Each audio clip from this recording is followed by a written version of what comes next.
وصفة لتخلص من رائحة البالوعات في فصل الصيف، خاصة فصل الصيف لكل الأمور.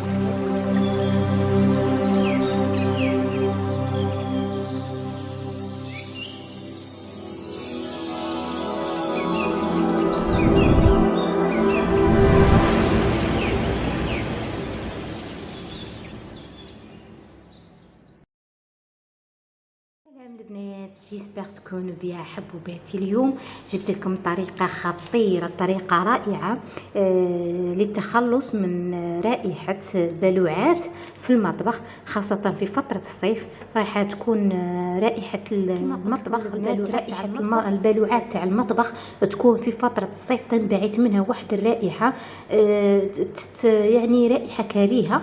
نتمنى نعطيكم هذه المعلومه على السريع. رايحين تجيبوا القهوه، مش راح نطول ونكتر.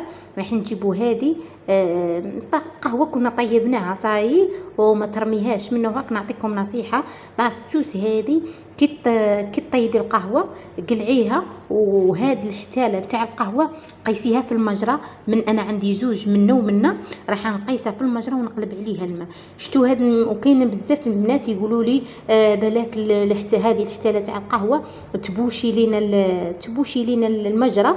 انا راح نقول لكم ما تبوشيهاش، راني مجربتها وراني نديرها دائما. شوفوا هي كي ديريها في الماء رايح تذوب، هذه الحتاله تاع القهوه تذوب، ماهيش راح تقضي لك على الترسبات اللي راها في البالوعه، وراح تفوت وتنقي لك البالوعه نتاعك وتخلي رائحه نتاع البالوعه ما تعطيش الرائحه الكريهه، خاصه في الليل كي نرقدوا الصباح تلقي الكوزينه تفوح بالريحه تاع البالوعه. هذه لاستوس رائعه ما فيها والو. الحتاله هذه نطيشوها رانا في لابوبال، نصيحه منه هاك ما تزيدوش تطيشوها، يعني رايحين تخدموا بها. اللي تقيسيها في لابوبال قيسيها في وسط المجرى كيما هكا، رايحين ديروا قليل منها هكذا، شتي هكذا، وتقلبي عليها الماء عادي عادي. شوفي تفوت نورمال، تذوب نورمال، مش راح تقعد وعادي. ها شتي، شوف شوف هاي تذوب، ماشي راح تبلع، هي رايحه نيطوايي لنا هاد البالوعه ما تزيدش تفوح. وكاينه تاني فكره واحده اخرى البنات اللي باش نحينا في اسطوس واحده اخرى وفكره واحده اخرى. البنات اللي عندها البيكربونات تاع الصودا، انا ماهيش متوفره عندي، انا تاني نستعملها كي هذه، كي البيكربونات تاع الصودا. راح ديريه قليل من البيكربونات، واحد المغرف ولا زوج مغارف تاع بيكربونات الصودا مع عصير الليمون، وتخلطيه بزاف، تخلطيه وتقيسيه في البالوعه، ولا مغرف خل، عفوا مغرف خل ومغرف بيكربونات وعصير الليمون، وديريه في البالوعه. رايح تاني يقضي لك على الترسبات اللي تكون تقعد في البالوعه، ورايحه تنقي لك الرائحه، تخلصي من الرائحه تاع البالوعه.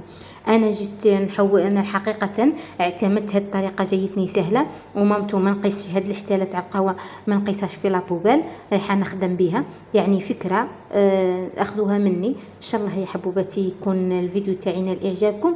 ما عليكم اذا نال اعجابكم واذا كانت البنات الادسنس سكر لي الحساب تاعي من قله ما حطيتش، حقيقه ما حطيتش فيديوهات هذه مده عام، مانيش نحط الفيديوهات من قله التفاعل، ما لقيتش الدعم، والله ما لقيت. شحال نجيب فيديوهات والله نشقى ونتعب، وشي صوالح مجربتهم وجامي حطيت حاجه ماهيش مجربه ولا حاجه ما لقيتش عليها نتيجه. انا قناتي يا البنات ماشي حاجه نخرقها من راسي، انا قناتي نجيب وصفات نجربتهم، يعني شفت وصفه وجربتها ولقيت عليها نتيجه، انا تقول تطبيق نقول لكم دي جرب دي الوصفه رائعه ولا دي الوصفه خاطئه ما ديريهاش.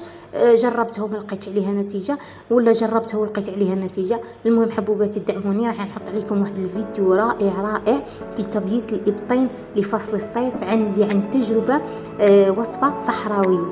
جام البنات وبارطاج نحب